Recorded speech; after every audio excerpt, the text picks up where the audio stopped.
خپل وطن جوړو لنړۍ سره سیال خپل وطن جوړو لنړۍ سره سیال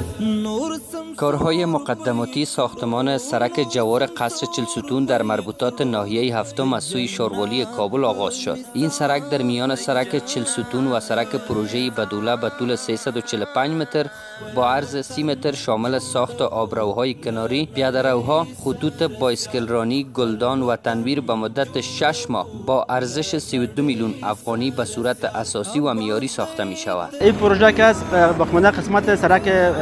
بدوله است 345 متر طول دارد و 30 متر عرض دارد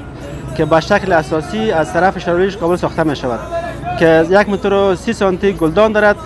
دارای دو طرف سایدرین دارد. این سرک از اهمیت خاص اقتصادی برخوردار بوده که با ساخت آن شهروندان ساحات مرتبط خصوصا شهروندان ساحه پروژه بدوله مستفید شده و در قسمت کاهش آلودگی هوا و دسترسی به زیرساخت‌های بهتر ترانسپورتی مفید واقع خواهد شد.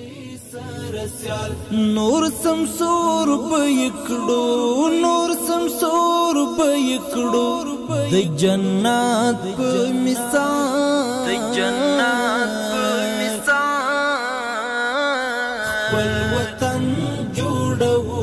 لنړۍ سره سیال خپل وطن جوړو